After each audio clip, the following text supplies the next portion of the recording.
కాంగ్రెస్ కు దిశ ఉందా? తెలంగాణ ఇచ్చిన పార్టీ దశ తిరుగుతుందా? ఎన్నికలు దగ్గర పడుతున్న సమయాన్ని ఆ పార్టీ సద్వినియోగం చేసుకోగలుగుతుందా? ప్రధాన ప్రతిపక్షంగా ఆ పార్టీకి అసలు ప్రణాళికలు ఉన్నాయా? దిశ లేకుండా వెళుతున్న పీసీసీ టార్గెట్ రీచ్ కాగలదా?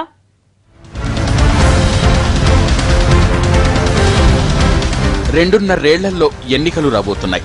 ఎన్నికలు ఎదుర్కోవాల్సిన పార్టీలకు ఇది తక్కువ సమయమే, ప్రతిపక్షాలకైతే చాలా తక్కువే. కానీ తెలంగాణలో ప్రధాన ప్రతిపక్ష హోదాలో ఉన్న కాంగ్రెస్ దగ్గర అటువంటి ఛాయిలేవి కనిపించటం లేదు.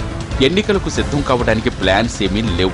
ప్రస్తుతం ఏం చెయ్యాలి, ఎన్నికలకు ముందు సంవత్సరం ఏం చెయ్యాలి, ఎన్నికల్లో ఏం చెప్పాలన్న వాటిపై ఒక్కటంటే 1% ప్రిపరేషన్ లేదు. హైకమాండ్ చెప్పిందని నగదు రద్దుపై ఆందోళనలు, ధర్నాలు, సదస్సులు పెట్టుకుని తిరగడం తప్ప తమ శత్రువుని ఎలా ఎదుర్కోవాలన్న ప్రయత్నాలేవి పీసీసీలో కానీ సీనియర్ నేతల దగ్గర కానీ ఉన్నట్టు కనిపించటం లేదు.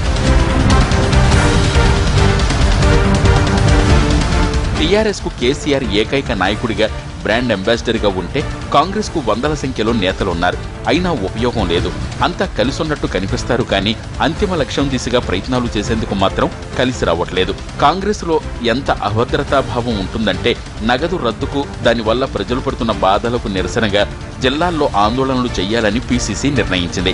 దానికి సంబంధించి పీసీసీ చీఫ్ ఉత్తమ్, మరో నేత టైం టేబుల్ సిద్ధం చేశారు. దాన్ని బయటకు వెల్లడిస్తే ఇబ్బంది పడతామనే భయంతో మిగిలిన వాళ్లకు చెప్పకుండా దాచుంచారు.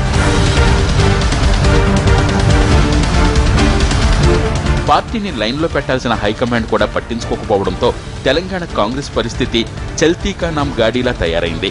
ప్రభుత్వ వైఫల్యాలపై ఉద్యమాలు, ఆందోళనలు రూపొందించాలన్న ఆలోచన అగ్రనాయకత్వానికి రావటం లేదని కేడర్ వాపోతోంది. సీనియర్లకే సీనియర్లమని పదవుల రేసులో ముందుండే సోకాల్డ్ నేతలు పార్టీని ప్రజల్లోకి తీసుకువెళ్లడం, ప్రభుత్వాన్ని ఎండగట్టడం గాలికి వదిలేసి సొంత పనులకే పరిమితమవుతున్నారు. దీంతో టార్గెట్ 2019 నెరవేరుతుందా లేదా అన్న సందేహం నేతలను పీడిస్తోంది. ఎకనైనా రాబోయే 2 ఏళ్లలో చెయ్యదగ్గ పనుల మీద పీసీసీ దృష్టి పెట్టాల్సిన అవసరం ఉంది.